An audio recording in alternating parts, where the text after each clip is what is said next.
Hi, I'm Sydney Bianchi, and I'm really excited to reflect on my experience with CRI. So, I first joined the organization back in 2023, so last summer, but that wasn't my first introduction to prison reform projects. That really started for me back in seventh grade, about 10 years ago, I guess.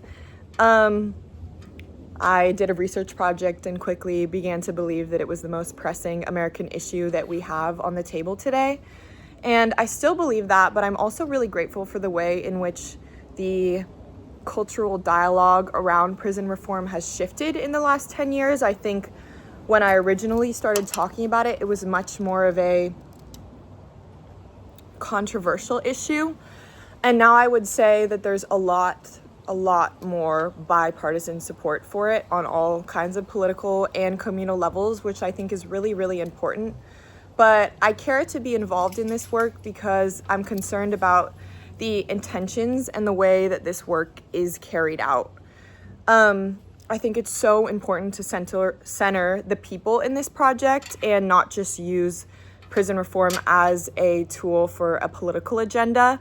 So I wanted to get involved because I really believe in cultivating these authentic spaces for this work to be carried out. But also because I have a lot more experience on the prevention side of prison reform, I guess, is the larger topic. But I spent a lot of time in high school volunteering for an anti-police violence organization, and I actually traveled to Ferguson, Missouri, back in 2019 to commemorate the death of Michael Brown Jr., who was a police violence victim, and help rehumanize his legacy and help the community reconnect after such a trauma. And that was obviously really, really foundational for my own perspective on what anti-police violence and criminal justice reform and prison reform can look like. But I also wanted to get involved on this other side of not only police violence and prevention of police violence and care for these communities that have been affected by it, but also those who have been affected by police and then been incarcerated and spent that time and now, reside in San Quentin or any other facility across the nation. Both those people who are in there for life and those who are getting ready to reintegrate into society. I just think focusing on all aspects of the process is really, really important. So I joined CRI to kind of gain this perspective on the process of reintegration back into society. And when I reflect, I think that one of the aspects of CRI that I'm most grateful for is its economic marketability. Obviously, the most impactful, by and large, part of the experience for me was the relationships that I built and curated both in San Quentin and with the volunteers and with these men who have been released. I just can't speak highly enough about them, and I want to touch about that after. But I'm also really grateful for the economic marketability of CRI. When I have these conversations with people who have who are interested in learning about prison reform or interested in me or interested in, hearing what I have to say, it's really meaningful to me that I can have these statistics to rely on, to be able to tell them about kind of the efficient and effective ways that CRI carries out their work. Their 0% recidivism rate, the way that they work within their limited budget is something that catches people's eye. And I think that's part of why it's become more of a bipartisan supported issue. But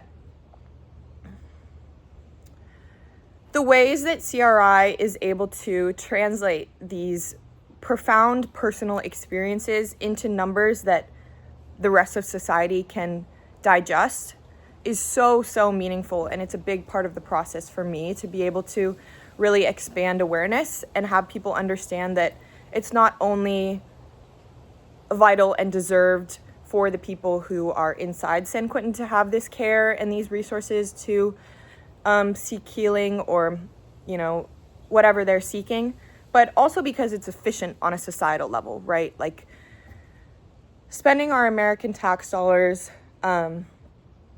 whether it's on the expenses of the death penalty in the most extreme situation, or on housing people in prison, or on re-incarcerating people who weren't prepared to re-enter society, is not, it's not where we want to spend our tax dollars. And that's a conversation that I feel like CRI does a really good job of promoting and channeling in ways that are convincing for larger audiences. But let me look at my notes to make sure I'm touching on everything I want to touch on.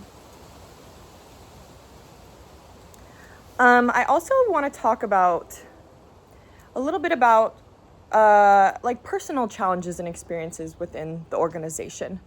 When I first started going into San Quentin, I don't think I had major reservations or nerves. I had been in a couple prisons before, so I had that background, but I was really interested in exploring and understanding the racial dynamic of the volunteers who work for CRI and then the people whom they're serving. And I actually focused my senior thesis on prison reform as a whole, but this racial dynamic was a really integral part of it. And I think CRI did an incredible job of taking on this challenge and acknowledging that white women are, like myself, the most common, they're the most common, what's the word? They're the most common volunteers for prison reform work. And that obviously doesn't match the identity of the people that they're often serving. And I think CRI does a really incredible job of striking this balance between acknowledging that these racial dynamics exist and allowing them to be talked about in the open, but also not letting that become the focus of the work or letting it take away from the impact that they're having. And I've had a lot of meaningful conversations with people in the CRI course about this, so I'm really grateful that they were open to discussing this. And then one more thing that I wanted to touch on was the way that I think people digest hearing about my experiences inside prison, besides the economic conversation, has this kind of assumption of chaos. They're like, oh, that must be an insane job or an insane, volunteering experience. It must be a rowdy group or whatever the word is. I think chaotic is the most common word. And I really enjoy being able to tell them that this is actually the most calm, thoughtful, wise, and deeply caring group of men that I've ever been around in this kind of setting. And I wasn't necessarily shocked. I was expecting a level of commitment to the work, but I was obviously still impressed by the way that these men carry out this really, really hard emotional work. So I just can't speak highly enough about them and my experience with them, and I love being able to surprise and translate my impressions of these men into the outer world and have people understand that these men are incredibly dedicated to the work at hand, and obviously they're the most grateful people I know, but they're also just so wise, and it is so important to kind of spread awareness for their dedication to the work. I want to make sure that that's everything I've touched on.